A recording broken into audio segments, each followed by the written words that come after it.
Olá a todos, bom dia, boa tarde ou boa noite, dependendo de onde quer que se encontrem. Bem-vindos a mais um episódio do podcast da Rosa Mecânica. O meu nome é Bruno Mota Martinho. Aqui ao meu lado, mas definitivamente à minha esquerda, está o Henrique. Olá a todos, Henrique Canha, aqui ao meu lado, mas definitivamente à esquerda está o Diogo Vintém. Eu sou o Diogo Vintém e definitivamente não há ninguém na minha esquerda. Hoje o nosso convidado é o Presidente José Borges, ilustre Presidente da Junta de Freguesia de Alvalade, uma das freguesias mais emblemáticas da cidade, muito bem dirigida nos últimos 2 anos e meio pelo magnífico Presidente Borges e já antes, aqui com o nosso tip of the head para o Presidente André Caldas. E eu faço já a minha declaração de interesses, eu sou freguês, portanto isto pode descambar um bocadinho. Está bem? Pode ser? Borges, diz olá para a malta lá em casa ou para quem esteja a ouvir no Spotify. Boa tarde, boa noite ou bom dia a todos em casa e em particular aos fregueses de Alvalade. Os fregueses de Alvalade agradecem. Borges, vou começar, se não se importam, porque na qualidade de freguês sinto-me especialmente qualificado para avançar por aqui.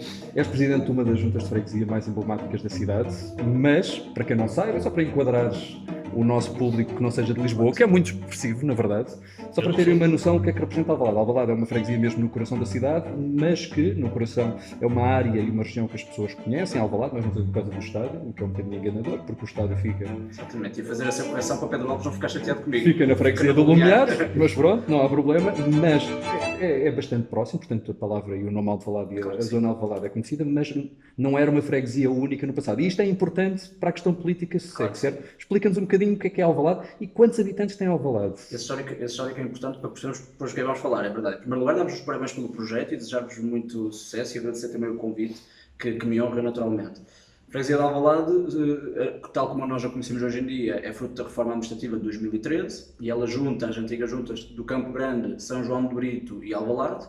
Portanto, estamos a falar do território geográfico da freguesia que tem a cidade universitária, o LNEC, o antigo Júlio de Matos, que é o Centro Hospitalar Psiquiátrico, o Estádio de Jogos 1º de Maio do Inatel, que vai da Gago Coutinho à Segunda Circular à linha de comboios de Entre Campos para Marieiro. Portanto, é de facto geograficamente uma freguesia muito grande entre a cidade de Lisboa e do ponto de vista populacional também. Estamos a falar de mais de cerca de 30 mil residentes eleitores, portanto pessoas que estão registadas nos cadernos eleitorais, mas nós sabemos que temos uma população flutuante de estudantes universitários que não estão registados cá, mas que moram cá por causa das universidades. Depois também temos a lusófona e de trabalhadores, pessoas estrangeiras que podem não ter cá o recenseamento. Nós estimamos que temos cerca de 35 mil residentes, para além das pessoas que todos os dias, não morando cá, vêm cá trabalhar, ou procurar Alvalade pelo comércio, não sendo o estádio de Alvalade em Alvalade, as pessoas estacionam do lado de cá e vão para lá, exatamente. Deixa-me só dizer uma coisa, quer isto dizer, só para eu ter uma referência às pessoas que nos estão a ouvir, que com 35 mil habitantes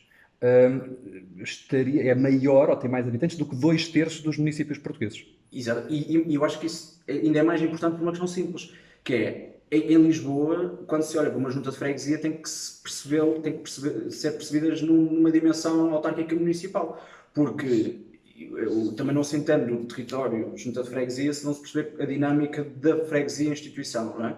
Nós estamos a falar de 120 trabalhadores, estamos a falar de um orçamento que ronda os 6, 7 milhões de euros por ano, sem contar com as delegações de competências da Câmara. Portanto, objetivamente, do ponto de vista da máquina, do peso dela, isto é uma autarquia de nível municipal, evidentemente.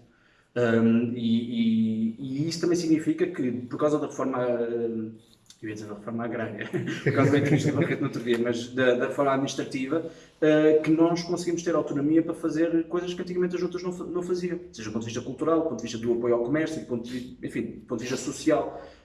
E de facto faz sentido, pelo menos num registro urbano, as juntas de freguesia deixem de ser os velhos presidentes que arranjam calçadas e passam certidões de recenseamento, que eu acho, aliás, nós não devíamos passar, mas deixem de ser isso e passem a ser uma coisa com... Mas já vamos às competências da Junta e ao orçamento da Junta. Recorda-nos só, a atual Junta de Freguesia de Alvalade eram as antigas freguesias de Campo Grande, São João de Brito e Alvalade. 3 juntas, em particular São João de Brito e Alvalade, onde o Partido Socialista está historicamente afastado do poder, são juntas tradicionalmente de direita, com eleitorados conservadores, com exceção do Campo Grande, e isto sociologicamente eu acho que é interessante explicar para percebermos depois como é que os territórios se organizam. O Campo Grande é sobretudo o chamado bairro das Caixas, das caixas económicas dos antigos trabalhadores, que foi um bairro social construído nos anos 40, para os trabalhadores da Carris, dos ferreiros, do pequeno comércio, não é? Dos caixas de comércio, daí chamar-se das antigas caixas de Providência, o bairro das Caixas, tem um eleitorado mais à esquerda, daí o Partido Socialista ter em tempos chegado a vencer a Junta de Freguesia de Campo Grande, e depois as antigas juntas de São João de Brito e Alvalade, onde, apesar das habitações terem sido construídas com um cariz social, eram destinadas sobretudo à administração do Estado Novo. E, portanto, a administração pública, a administração do Estado, ministerial e militar. O que significa que se instalou cá o corpo, o alto corpo, o corpo médio e o alto corpo do Estado Novo, e, claro, as gerações perpetuam-se e há um eleitorado que é tradicionalmente direito. Claro que as coisas já não são assim tão líquidas, não é? Mas, do ponto de vista eleitoral, isso sempre foi notório. A vitória do Partido Socialista em 2013 com o André Caldas, nosso camarada, foi ao mesmo tempo surpreendente, apesar das qualidades que nós reconhecemos, e é surpreendente porque, de facto, este não é um eleitorado que tradicionalmente olha para o Partido Socialista com simpatia. Bem pelo contrário. E ainda se ganhou outra vez a seguir, portanto não foi só um erro do...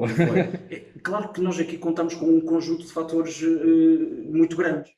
Em 2013, a direita tinha um mau candidato, objetivamente, e às vezes a direita tem bons candidatos. Nós em Lisboa já não nos lembramos desse tempo, mas chegou a acontecer.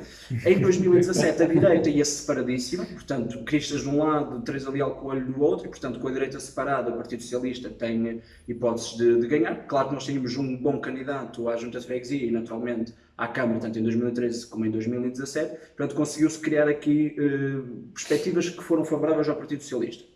As perspectivas estão sempre em mudança, não é? Numa circunstância em que a direita vá junta com um candidato forte e a esquerda vá separada, claro que nós ficamos com mais dificuldades. Mas eu sinto que nós conseguimos fixar eleitorado e os resultados autárquicos são um exemplo disso. Por aquilo que eu acho que é a excelência do trabalho da Freguesia de Alvalade, na qual eu sou responsável por 2 anos e meio, portanto o André Caldas tem imenso crédito sobre isso, para além da equipa com quem trabalhamos, até porque isto também é importante, que é, isto já não é one-man show como as antigas juntas de freguesia eram. Nós estamos a falar de estruturas que precisam de boas equipas. Se uma junta de freguesia desta dimensão tem a perspectiva de uma Câmara Municipal, os vogais são vereadores. E ninguém trabalha sem uma má equipa. Aqui em Alvalade temos uma excelente equipa e isso tem-nos ajudado. Ou seja, nós temos feito, eu acho, um excelente trabalho, que tem feito com que pessoas que não são tradicionalmente eleitores do Partido Socialista, ou nem sequer querem saber muito disto para nada, acabam por se sentir confortáveis para votar em nós. Agora, há um corpo de eleitores que jamais em tempo algum vai votar em nós, nem que nós façamos o pino e entreguemos parques de estacionamento subterrâneos em todas as ruas. Então, ficando ainda agora aqui neste caminho, ainda antes de passar a palavra aos meus cúmplices, notar só que em 2017 o PS voltou a ganhar e é um candidato do PSD, independentemente da forma como o PSD se apresentou, um candidato local. Exatamente. Que eu devo, enfim, uma vez mais, declaração de interesse, que é uma pessoa pela qual eu tenho muita estima, mas que conhece toda a gente aqui na freguesia, portanto era um candidato que eu sempre achei difícil, o PS voltou a ganhar. As próximas já são por tua conta. Quer isto dizer, portanto, que é a primeira vez que candidatas em nome próprio ou a encabeçar uma lista aqui à Junta de Freguesia de Alvalade. Tens uma responsabilidade grande de manter esta sequência histórica de 2 vitórias consecutivas. Não é, como já tínhamos estabelecido, um território fácil. Quais é que são as tuas expectativas? Eu estou muito otimista, porque eu mais ou menos sei como é que isto funciona, que é, nós temos que fazer o nosso trabalho e temos que fazê-lo bem. E isso é condição sine qua non para uma pessoa, mesmo que perca, sair de cabeça erguida e que fez um bom trabalho. Eu estou convencido que vários fatores. A direita continua uma complicação aqui em Lisboa e não é uma direita com quem as pessoas gostem de se relacionar, nem que seja com um voto secreto. O Partido Socialista tem feito um excelente trabalho, quer ao nível da Câmara, quer ao nível das juntas de freguesia no geral, e eu penso que nós aqui em particular também. Do ponto de vista institucional, a confiança que o tecido social da freguesia tem na governação do Partido Socialista não é passível de ser transmitido, por hipótese, para outro candidato. Portanto, eu acho que nós temos aqui um esforço coletivo que merece a estima da comunidade e é por isso que, mesmo tendo sido o João Pessoa e Costa um excelente candidato à Junta de Freguesia, objetivamente, depois saiu do PSD, foi para a Aliança, mas continua a ser uma pessoa interessada pela política na freguesia, ainda assim o Partido Socialista conseguiu vencer. De facto, o nosso projeto é diferenciador e há muitas notícias por aí que demonstram que nós conseguimos fazer um trabalho que, mesmo em comparação com outras juntas, partido e não, é um bom trabalho. E por isso eu estou muito confiante que nós vamos ganhar. Não tanto pela figura de José Borges, mas temos uma boa equipa, temos um bom projeto e eu também acho que tem algumas qualidades que no fim ajudam. No desempate pode ser que desempatem a nosso favor. O meu desafio é particularmente grande porque sucedeu ao André Caldas, tive 2 vitórias, correu particularmente bem, mas a nossa resposta é a nossa governação. O Partido Socialista, e eu não digo isto por pura vaidade, mas temos governado bem a freguesia de Alvalade. Eu acho que isso as pessoas percebem, porque as pessoas já vão percebendo o que é que as juntas de freguesia significam e a capacidade de trabalho delas.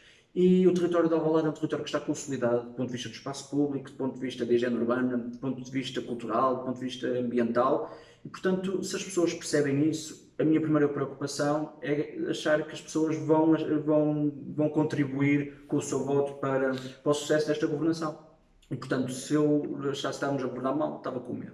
Mas estamos a governar bem, acho que as pessoas fazem uma interpretação sensata daquilo que deve ser o seu voto. E, portanto, estou perfeitamente convencido que em setembro ou outubro do próximo ano o Partido Socialista vai ganhar pela 3ª vez esta junta.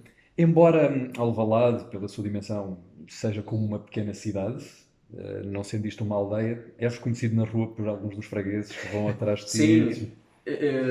És um presidente da junta naquele sentido? Cada vez mais, mas esta coisa da máscara tem-me atrapalhado um bocado. Mas sim, já sou, as pessoas já me vão conhecendo muito. Nota-se que as pessoas aqui em Alvalade reconhecem, mas muitas vezes não abordam, o que também é bom sinal, está tudo bem, não vou chatear o Presidente. Outras vezes abordam com questões sensatas, outras vezes com questões muito pouco sensatas, mas eu falo com toda a gente, naturalmente, e sim, já sinto que as pessoas me vão conhecendo. A verdade é que em Alvalade há aqui tanta gente que passa e que não mora cá, que é normal eu passar uma rua inteira e sobretudo se for na Avenida de Roma ou no Campo Grande e as pessoas não me reconhecerem ou não perceber que elas me reconhecem, mas já há muita gente que me vai cumprimentando mesmo de máscara, que é a grande dificuldade. Eu acho que esse é o sucesso. Quando uma pessoa é reconhecida de máscara é porque a coisa está a correr mesmo bem. És um presidente de junta muito novo. A idade é relevante? É adereço? Ou é algum entre os dois? Eu acho que isto funciona, é uma faca de 2 gumes, não é? Depende da pessoa, porque a idade não é uma coisa nem boa nem má por si. Acho que as competências das pessoas é que são boas ou más. Agora, eu noto, e já tive esse discurso, já tive que me ver muitas vezes com esse discurso, de ser um tipo novo e, portanto, não percebo muito da poda. Mas lá está, a única resposta que eu posso dar é o trabalho. Agora, haverá sempre desconfianças das pessoas perante os mais novos, que é uma coisa trágica, aliás, absolutamente trágica. Mas também há o reverso, que há muita gente que gosta de malta nova, mesmo que a malta nova pudesse não ter grandes capacidades. Portanto, eu acho que entre mortos e feridos a coisa passa... O saldo é positivo. O saldo é positivo, sim, acho que sim. O trabalho em Alvalade está a ser bom, eu posso atestar uma vez mais na qualidade de residente, de freguês. Mas, se antes era só um sítio com qualidade de vida, agora parece ter se tornado num bairro cool, que era uma coisa assim um bocadinho inesperada há 10, 15 anos, até por causa do envelhecimento da população, que também está a inverter com a vida das gerações seguintes. Conta-nos mais acerca disso, porque eu há dias vi Alvalade como um dos bares, um dos 20 ou 40 bares mais cool da Europa. 17º bar mais cool do mundo. Isso. Nós não fazemos por menos. Não. Explica-me isso, que eu próprio só vi e estou curioso. Não, a verdade é que Alvalade mudou muito nos últimos 10 anos, em particular nos últimos 7, foi desde quando o Partido Socialista teve as eleições. Mudou muito porque o tecido demográfico mudou muito, isto é, há mais malta nova em Alvalade. Mudou muito porque o problema das rendas da Lei Cristo expulsou muita gente do centro histórico da cidade e muito comércio, e também fez com que os lisboetas e as pessoas não sendo de Lisboa procuravam o comércio e a restauração em Lisboa, deixassem de ir para o centro histórico e passassem a procurar aquilo que é lisboeta, que é mais tradicional e que não é o centro comercial. E isso existe mais ou menos em 2 sítios na cidade de Lisboa, em Campo de Ourique e em Alvalade. Sendo que o comércio em Alvalade, objetivamente, tem um histórico antigo, não é? Mais consolidado, mas que nos últimos 6, 7 anos disparou de uma maneira inacreditável. Claro que isto traz sempre consequências, porque gerir uma cidade é sempre gerir os seus sucessos também, o que significa que para quem mora na zona do comércio, o assédio em termos de estacionamento, de ocupação de espaço público é muito grande, portanto tem que se fazer essa gestão. Mas isto significa que Alvalade passou a ser o centro da cidade de Lisboa em muitos aspectos. Ora, a par daquilo que eu falava há pouco, que era a capacidade das juntas de freguesia de fazerem mais e melhor com recursos próprios, nós apostamos em particular no comércio e na cultura. A cultura é um fator distintivo da freguesia de Alvalade em muitos aspectos. Seja porque nos anos 60 e 70 o novo cinema português surge a partir de Alvalade, com o Belarmino a ser filmado cá, com os Verdes Anos do Paulo Rocha a ser filmado cá e com a malta do cinema português a fixar-se cá. Ainda hoje, entre o João Pedro Rodrigues, o Guerra da Mata, o Miguel Gomes, essa malta vive toda em Alvalade e dinamiza muito a freguesia do ponto de vista cultural do cinema.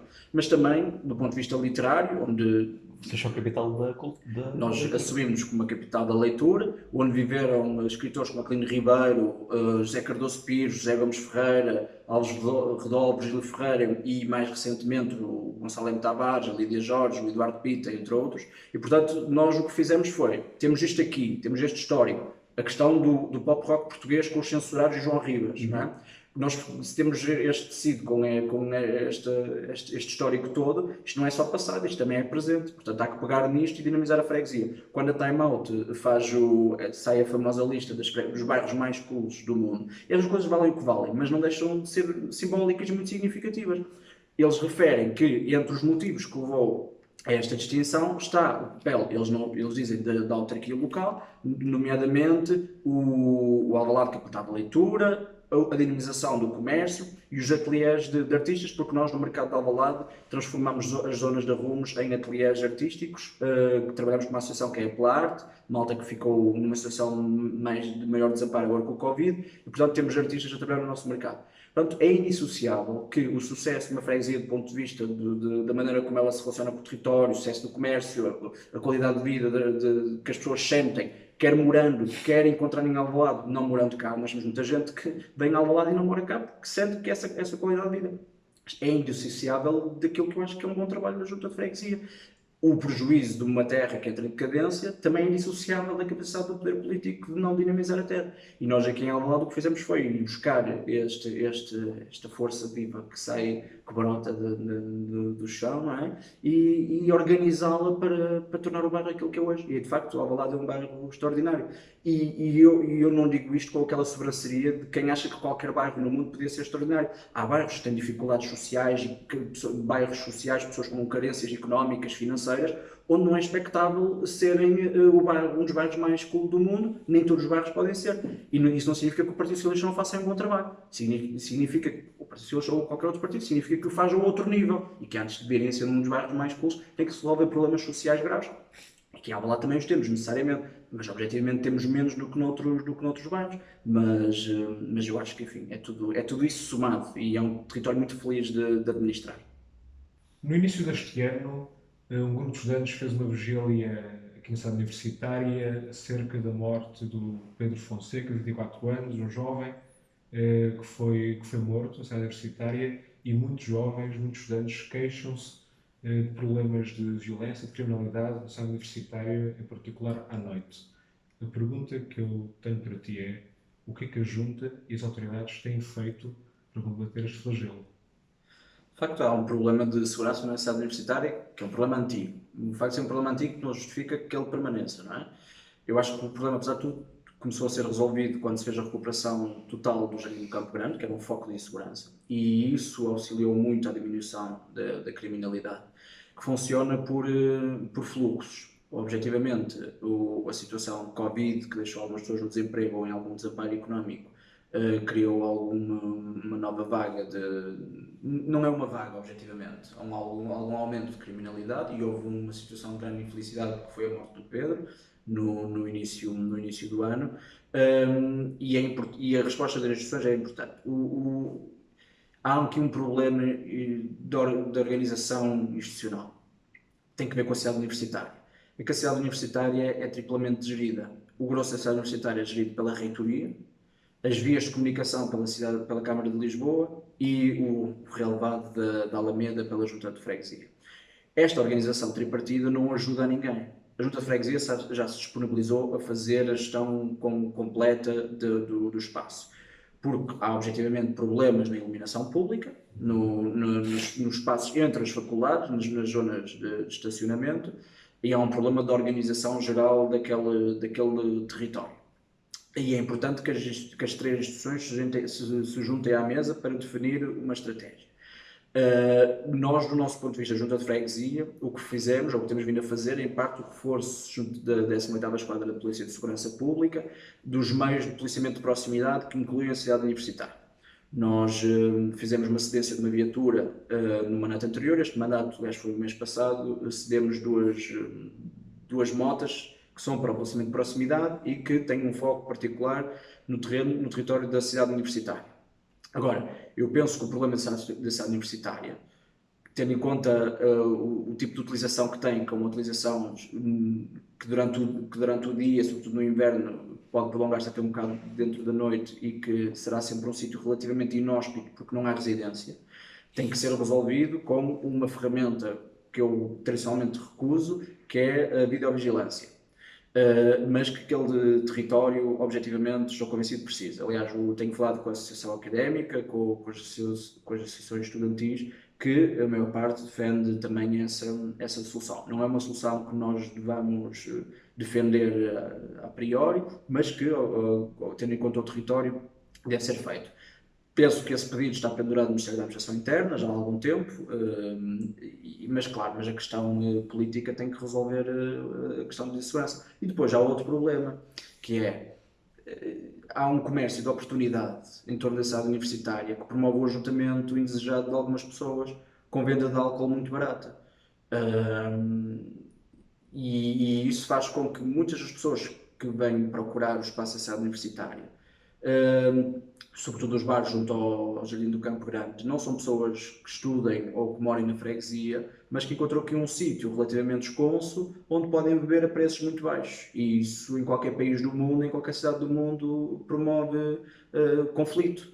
E portanto isso também precisa ser resolvido. Já tive a oportunidade de partilhar com o seu diretor da Faculdade de Ciências, porque há um bar que é uma concessão da Faculdade de Ciências, que não pode, no meu entender, não deve ser feito naqueles termos, que permite venda de bebidas alcoólicas, cerveja a 50 cêntimos, e isso contribui muito para a insegurança na cidade universitária. A insegurança na cidade universitária não é uma insegurança provocada pelos estudantes, e isso diz muito do tipo de solução que aquilo merece. Falámos agora de insegurança aqui na cidade universitária. Tu que tens uma história de vida em que passaste pelo Seixal, eu recordo-me até, na altura, quando dos incidentes no bairro da Jamaica, que tu tiveste uma opinião muito acérrima acerca desse assunto nas redes sociais. Eu recordo-me que foste dos poucos do Partido Socialista na altura a reagir em defesa dos habitantes do bairro da Jamaica e a condenar a violência policial. Porquê que tu foste dos poucos dentro do Partido Socialista a ter esta posição de condenação da violência policial ou violência? Estas coisas são sempre muito ingratas, porque os assuntos em que as pessoas falam sobre eles com paixão, regra geral, perdem um bocado o fio à razão, e sendo estas coisas eminentemente a pobreza é uma questão política e tem substrato ideológico. Isso significa que nós podemos pensar os problemas sem ter os sentimentos à flor da pele e tentar fazer um aprofundamento. Porque é que as coisas são assim, não é? Porque é que as pessoas se encontram em situação de miséria, não é? Enfim, nós sabemos os muitos motivos pelo qual isto acontece. Eu estudei no Manuel Cargaleiro e a minha realidade cotidiana era passar todos os dias pelo bairro da Jamaica e conviver com o pessoal que morava no bairro da Jamaica. E nunca encontrei ninguém que tivesse um substrato mau. As pessoas que eu conheço que têm substratos maus, regra geral, foram os que fizeram comentários pouco abonatórios a favor daquelas pessoas. As pessoas são empurradas para situações de miséria e a miséria gera miséria. Eu lembro-me que, quando vim estudar para Lisboa para a faculdade e quando tinha aulas muito cedo de manhã, eu apanhava o autocarro juntamente com as senhoras de limpeza que iam limpar os centros comerciais, que eram os meus colegas que viviam lá. Portanto, o que eu conheço do bairro da Jamaica é o povo trabalhador que vive em condições de degradação brutal, as mesmas condições que os portugueses viviam em Paris nos anos 60. Eu tenho família que, quando veio para Lisboa, chegou a morar num bairro de Lata, na Mosgueira. E é a miséria que puxa a miséria, não é um substrato de maldade nas pessoas. Portanto, as pessoas são sempre muito tritas a fazer juízos rápidos sobre estas coisas e de facto tivemos muitos camaradas na altura que fizeram avaliações erradas sobre o assunto, mas nós temos sobre muitos assuntos, temos muitos. O Partido Socialista é um partido muito grande, cabe mais coisas do que nós às vezes gostávamos, mas é assim. Foi esta visão do mundo que levou ao Partido Socialista? Ou é complemento? Estes processos são sempre difíceis de perceber como é que eles acontecem, não é? Há sempre um substrato familiar que ajuda, eu acho. O meu avô tinha estado, eu não cheguei a conhecer o meu avô, mas ele tinha estado preso pouco tempo, não foi um mártir, no sentido em que todos, a certa altura, parece que tivemos avós que estiveram presos, não, mas na altura, nos anos 70, ele tinha dado abrigo ao Salgado Zenha, que a minha família em Terras de Boa, na Quinta, e depois houve um anúncio de um Zinha que acabou por estar preso. Portanto, havia uma ligação já relativamente distante da família ao Partido Socialista. Depois, a minha avó chegou a ser candidata à Junta de Freguesia do Rio Caldo, em Terras de Boa, não como presidente, mas ia na lista. Portanto, já havia assim uma coisa, um lastro muito pequeno. Mas claro, eu acho que como é que estas coisas surgem? Surgem percebemos que há um mundo, que há injustiças e que nós ou não fazemos nada ou fazemos qualquer coisa. E depois como é que nós nos posicionamos, como é que nós nos vamos construindo ideologicamente, passo a passo, umas vezes olhando para os problemas de maneira mais revolucionária, mais... Eu lembro que na minha primeira juventude era assim um bocado mais anti-jacobina, anticlerical. Acho que agora os problemas na sociedade portuguesa não são bem esses, não é? Mas é aquela coisa um bocado da tradição republicana da Primeira República Portuguesa, que é mais liberal do que socialista, que nós muitas vezes assumimos e que cultivamos porque é bonita e porque faz parte do nosso ADN, mas que não é o que não resolve os problemas de hoje em dia da sociedade portuguesa. E claro, nós não precisamos de viver em sítios onde há degradação ou miséria para simpatizarmos com eles. Acho que isso pode ajudar a compreender, mas nós temos pessoas do Partido Socialista, por exemplo, muito bem colocada, que está muito bem do ponto de vista económico, financeiro e que é ótimo intérprete das necessidades sociais. E portanto, é perante a miséria do mundo, não é? Que uma pessoa se coloca e se posiciona. Eu acho que a maneira como uma pessoa se posiciona perante os problemas do mundo diz muito dela. Eu acho que nós, socialistas, temos uma tendência, de facto, para que é esta coisa do outro, não é? A alteridade. Nós não somos sozinhos e, portanto, como é que nós queremos viver bem em comunidade? A comunidade é uma coisa muito importante e trabalhá-la para que possamos progredir em conjunto é fundamental e eu acho que passa por aí. Falaste da construção ideológica e eu achei isso muito interessante. Eu queria perguntar-te, como é que foi a tua construção ideológica? Tens alguma referência que te tenha apelado ou foste também ao longo da vida descobrindo referências? Eu acho que as construções ideológicas são feitas de muitas maneiras, são optando caminhos e negando caminhos. Ou seja, ninguém pode chegar a primeiro, ninguém chega a conclusões nenhumas, não é? Porque isto é um caminho, precisamente. E depois, ninguém pode ter a certeza da validade do seu pensamento se só ler os teóricos do socialismo utópico, do anarquismo, ou o que quer que seja. E eu acho que parte do meu percurso ideológico, se tiver passa por auxiliar-me com tipos como Isaiah Berlin ou Raymond Aron, não é? Que eu acho que fazem um contraponto a uma certa que fazem um contraponto a uma certa esquerda hoje em dia, não é? Embora eles não tanto o Isaiah Berlin, mas o Aron, se calhar ajudam-nos nós à esquerda, não é? Hoje em dia. E claro, depois as figuras, os homens que pela ação ajudaram a construir a nossa ideia de socialismo. E em particular eu acho que Salvador Allende é das histórias mais bonitas e mais tristes da humanidade. Porque sucedeu a um dos melhores homens de sempre, um dos maiores bandidos de sempre. E a luta o Chile em muitos aspectos é muito parecido com Portugal e nós podemos encontrar semelhanças na luta dos dois países e eu acho que o Allende, enquanto homem da ação política, é de facto extraordinário. Eu acho que depois consoante os assuntos, a causa ambiental, não é? Como é que nós nos posicionamos, ou o caso dos direitos cívicos, eu assumo que nós possamos estar nos assuntos numa visão mais revolucionária. Eu acho que em muitos assuntos nós temos que assumir uma visão revolucionária. Eu acho que a questão ambiental é um desses momentos em que pá, não há tempo, isto é, nós não podemos estar aqui com paninhos quentes, isto é, o que nós precisamos é de uma postura revolucionária face ao paradigma atual, porque, nós somos socialistas, somos um partido progressista e, portanto, de regra geral, nós assumimos as mudanças pela reforma, não é? Eu acho que deve ser assim, mas a reforma, quando ela é possível, quando há uma urgência na sociedade, nós devemos assumir uma via revolucionária. Não estou a dizer para nós irmos com pedras, a tirar pedras às centrais nucleares. Acho que isso é um caminho que tem que se fazer, tem que se preservar. Nós em Portugal não temos, mas há caminhos que se podem fazer de maneira natural, mas há uma urgência ambiental, cursos medidas revolucionárias, no sentido daquilo que representa de quebra da organização da sociedade, não é? De mudança paradigmática total.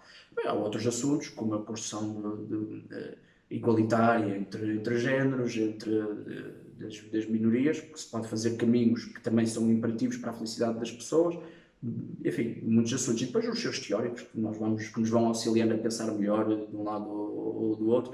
O Singer, às vezes mais contrário, outras vezes menos, mas tem opiniões muito válidas, não tanto se calhar sobre a eutanásia, o aborto, ou os animais, mas vamos sempre buscar aqui e ali algumas coisas, e nós temos na Europa pensadores, e ainda vamos tendo na Europa e no mundo, pensadores extraordinários que nos ajudam nos dois sentidos, não é? Nós não precisamos, não lemos só o Bakunin e o Chomsky, não é? Também vamos ler também, mas acho que conseguimos fazer, isto é o processo hegeliano, não é? No fim, a síntese mistura as duas coisas. Pronto. Dialética nisto. Já falaste um pouco sobre o teu processo de construção ideológica. Gostava também que tentasses explicar um pouco de como entraste para a juventude socialista, como entraste na política, como é que foi todo esse percurso até chegares a presidente de Junta de Alvalade? Muito bem. Eu se calhar importa dizer que eu vim de Terras de Boa, não é? Para Lisboa. Os meus pais, o meu pai era militar, bem deslocado em 95 para Lisboa, e, portanto viemos todos lá de cima cá para baixo. A discussão política, eu fui aluno dos Pilos do Exército, que é uma escola de origem progressista, mas que se tornou conservadora, como estas escolas se tornam sempre. E, portanto, havia sempre uma relação de peso institucional daquilo que as instituições fazem às pessoas. O que eu quero dizer é que os Pilos do Exército foi uma escola onde eu percebi que as razões institucionais, as razões de Estado, aquilo que nós somos conduzidos a ser, tem uma origem que é política, não é? E, portanto, eu talvez pela idade, comecei a questionar essas opções. Depois, qualquer família, na maior parte das famílias de classe média, fala-se muito de política. Os meus pais são trabalhadores, trabalhamos para o Estado e, portanto, as questões políticas estavam sempre em cima da mesa. E eu sempre, muito emotivamente, também a discuti-las, obviamente. A certa altura me fazia lembrar aqueles filmes do Woody Allen em que estão todos a falar ao mesmo tempo no meio da mesa sobre todos os assuntos e ninguém se entende. Mas eu acho que isso foi importante. Depois, a certa altura, no secundário, quando uma pessoa chega a uma escola onde toda a gente começa a falar de político e o secundário que eu fiz na Cargaleiro era muito diversificado do ponto de vista político, que havia muitos colegas que eram do Partido Comunista, e depois havia, por reação, muitos colegas de uma direita conservadora, e não havia muita gente no secundário, até porque eu acho que são idades em que as posições tendem a extremar-se, que optassem ou que tivessem uma proximidade grande ao centro, ao Partido Socialista e ao PSD, porque para todos os efeitos o Partido Socialista é um partido que se assume como um partido de centro, quando temos sorte de governar mais à esquerda. Portanto, foi com o secundário que começou a surgir a minha vontade de filiar-me na Juventude Socialista, porque eu acompanhava os assuntos na televisão, mas nunca conhecia ninguém que militasse na Juventude Socialista. Eu não queria militar na Juventude Comunista, ainda não já o TSD, nem em lado nenhum, e portanto todo o meu secundário, a minha militância ficou em Águas de Bacalhau. E quando cheguei à faculdade, claro, a faculdade é outro mundo, na faculdade há tudo, a malta começou mais cedo, já vinha dos secundários, e aí essa interação já foi muito forte, e no primeiro ano da faculdade inscrevi-me na Juventude Socialista, no segundo ano fundámos o Núcleo de Estudantes Socialistas da Faculdade de Direito da Universidade Nova de Lisboa, portanto foi logo assim a pé juntos. Depois, nas autárquicas de 2009, se não me engano, eu vou na lista para a antiga freguesia de São João, conhecida como o Alto de São João, porque eu era coordenador de JS São João Beatal Tupina. E em 2013, com a reforma administrativa, a antiga freguesia de São João junta-se com a Penha de França e passei para a Assembleia de Freguesia da Penha de França. Na altura eu era vereador substituto da Câmara de Lisboa, fazia muitas substituições. Portanto, esse foi o processo político. E depois, em 2017, o André Caldas convidou-me para vir para aqui para Alvalade. Estava a morar já em Alvalade.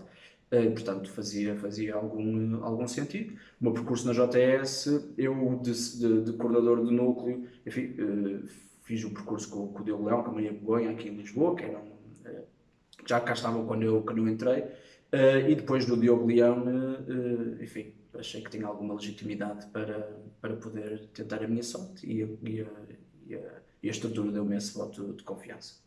E depois fui temporariamente presidente de federação entre a saída da Maria Begonha e a entrada do Miguel Matos, já numa transição em que eu já tinha 30 anos, portanto foram 3 mesinhos em que tive essa honra efêmera, mas foi isso. Antes, quando iniciámos este projeto, havia uma pergunta que tínhamos combinado, tentaríamos, na medida do possível, fazer sempre quando esta se apresentasse, e que tentarei formulá-la nos seguintes termos. Porquê é que, para ser militante, ou pelo menos para desempenhar funções, até com algum destaque, ou pelo menos um bocadinho mais de direção, ou mais empenhadas no PS e no JS, tem que ser necessariamente de classe média ou de classe média alta? Reformulando, não é necessariamente uma construção verdadeira, não há lugares para as classes menos aliviadas do ponto de vista socioeconómico para participar na vida política? Há certamente mil motivos, mas eu só queria que confirmasses ou não esta nossa tese. Somos um partido assim tão aburguesado? Esta pode ser uma construção assim um bocadinho anedótica, mas é uma visão que nós perguntamos a nós próprios, queríamos tentar perguntar, a dizer, numa formulação mais Claro. detalhada, era mesmo, temos de ser todos de classe média ou classe média alta, ou de classes altas, para fazer assim uma formulação A pergunta era mais... mesmo porque é que as instituições sobrancelhistas são constituídas maioritariamente por betos de classe média. Não, eu por acaso acho, apesar de tudo, que a militância do Bloco de Esquerda ao CDS-PP são militâncias de classe média.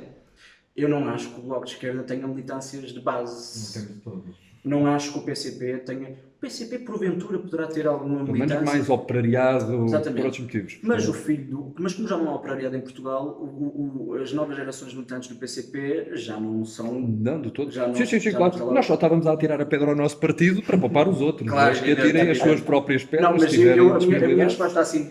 O Bloco ainda pode ser pior que nós. Será certamente. Enfim. Mas o que eu quero dizer, até desonerando-nos, nos seríamos que sentir culpados por esse Também mal, não queremos isso. Estamos só... é que há infelizmente uma condição social, não é, de afastamento da política por parte das pessoas que mais precisam dela. E isso, aliás, é o que nos motiva a fazer política, que é que esse substrato, não é, populacional vá diminuindo, e isso vai trazendo as pessoas para a política. Precisamos mais de classe média, precisamos de... Mas como dizias, Bruno, a resposta nós já todos sabemos porque é que isto acontece. Lá está. Agora, nós, na melhor das hipóteses, conseguimos ir buscar os votos dessas pessoas. E temos o discurso certo para ir buscar, às vezes. Mas tentamos, mas forçamos. Pronto, porque lá está, demos por nós a preocupar-nos e bem com outro tipo de minorias, seja elas de género, seja elas éticas, embora também com um sucesso muito limitado, sejamos francos. Limitado. E começámos a olhar também para o perfil socioeconómico do partido e para nós próprios, em certa medida, sejamos honestos e com toda a franqueza, chegamos à conclusão e sabemos os motivos pelos quais as pessoas de outros estratos económicos possam ou não participar, mas de todo o modo continuam-nos a perturbar e lá está, enquanto temos feito um percurso para incluir outros segmentos, custar-me a chamar às pessoas com menos condição socioeconómica uma minoria, porque também estaria a ser falso, não é? Mas pronto, resolvemos, ou estamos a tentar resolver a questão da representatividade das mulheres, estamos a tentar também com um sucesso limitado, mas se calhar melhor que os outros partidos, a questão da representatividade de outras raças e outras culturas, mas a verdade é que quando olhamos uns para os outros não vemos muita dispersão, ou pelo menos podemos não ter um teto, mas temos um chão muito subido em termos, e se isso é realmente progressista ou democrático da nossa parte. É importante é que não nos tolda o pensamento, não é? E que esse afastamento não nos impeça de ver o óbvio. É importante que nós façamos a nossa vida sem assumirmos todas as comodidades na vida burguesa, não é? Preciso descer à terra muitas vezes. E isso às vezes faz com coisas até pueris, sem grande abnegação do nosso conforto e do nosso sofá. Porque onde é que essas pessoas estão, não é? Essas pessoas estão nos transportes públicos. Mas, ouvindo-te há pouco, como tu estavas e bem a explicar o teu background e o teu substrato político e cultural, e estou convencido que essas pessoas também não têm acesso a este tipo de discurso e a este tipo de debate porque também não tiveram acesso a uma escolaridade que lhes permita Claro. ter este tipo de Por discurso isso, e este tipo de exatamente. debate. Por isso é que quando se fala do caso da Jamaica, não é? É fácil apontar o dedo a problemas que existem lá, que têm origem na ação das pessoas, objetivamente, mas a culpa antes de ser delas é nossa. Porque antes das pessoas roubarem, quando roubam, porque roubam muitas vezes, não é? E roubar não é exclusivo de uma pessoa que mora num bairro social. A maior parte das pessoas que moram nos bairros sociais não roubam, não é? E o grosso do dano do grande crime em Portugal não está no RSI mal atribuído, mas são aquelas discussões de porcaria. Mas é preciso perceber precisamente isso, que é preciso dar escolaridade. Por isso é que a escola pública, a Serviço Nacional de Saúde são as ferramentas, não é preciso fazer grandes elucubrações sobre como é que se arranja isto, como é que se põe a sociedade de direita. Escola pública, educação. Mas sim. Agora, eu lembro sempre de uma citação um pouco erudita, de um senador do Gladiador que dizia: não pretendo ser um homem do povo, mas um homem para o povo. E se os nossos camaradas forem assim, Sem dúvida, já é muito um bom. belo Já é muito bom. Eu agora que já apedrejamos os outros partidos e também o nosso. E o nosso, para começar, Houve uma coisa que tu disseste que me ficou no ouvido, que foi: nós normalmente governamos ao centro e quando temos sorte também um bocadinho mais à esquerda.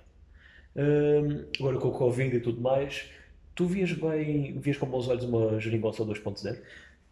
Antes só de responder a tua pergunta, dizer uma coisa, que é: nós apedrejamos os partidos, mas eu tenho firme convicção de que os partidos, com as suas fragilidades, são a coisa mais importante que nós temos na democracia. E eu acho que devemos, antes de apedrejar os partidos, apedrejar as pessoas que apedrejam os partidos sem depois fazerem este contraponto da importância dos nossos partidos. Ou seja, eu estou muito satisfeito em fazer esta crítica, esta autocrítica também, não é? Porque nós todos temos responsabilidade dentro do partido, mas o discurso anti-partidos é uma coisa que me deixa absolutamente maluco. Só autoflagelação, não só flagelação. Exatamente. Agora, sobre a geringonça 2.0. Eu gosto que o Partido Socialista governe mais à esquerda, não é? Governa à esquerda, sem problemas. Eu preferia um Partido Socialista que não precisasse de muletas para governar à esquerda. Se fosse da natureza do Partido Socialista, governar à esquerda. Dito isto, se nós precisarmos de ajuda, acho que toda a ajuda é bem-vinda. Portanto, uma geringonça 2.0 é que nós precisamos confiar nos parceiros, em que os acordos que nós façamos sejam cumpridos de ambas as partes, porque essa idoneidade é essencial para que seja possível fazer uma governação. Agora, nós convenhamos, o projeto político do PCP e do Bloco de Esquerda é, em muitos casos, brutalmente diferente do nosso. Diferente não é na questão dos fins, é na questão dos meios e do caminho. E nós temos muitas divergências. Por muito à esquerda que nós somos dentro do Partido Socialista, esta é a minha posição, eu considero um tipo de esquerda do Partido Socialista, nós não somos o PCP nem o Bloco, e não queremos ser. Há coisas, digamos, os partidos, nas quais nós não podemos assumir o mesmo caminho. E qualquer partido que queira fazer parte de uma solução governativa, como a que foi a geringonça 1.0, mais à esquerda, tanto o Bloco como o PCP, também tem os seus limites porque, convenhamos, para o PCP, nós somos os traidores da classe operária.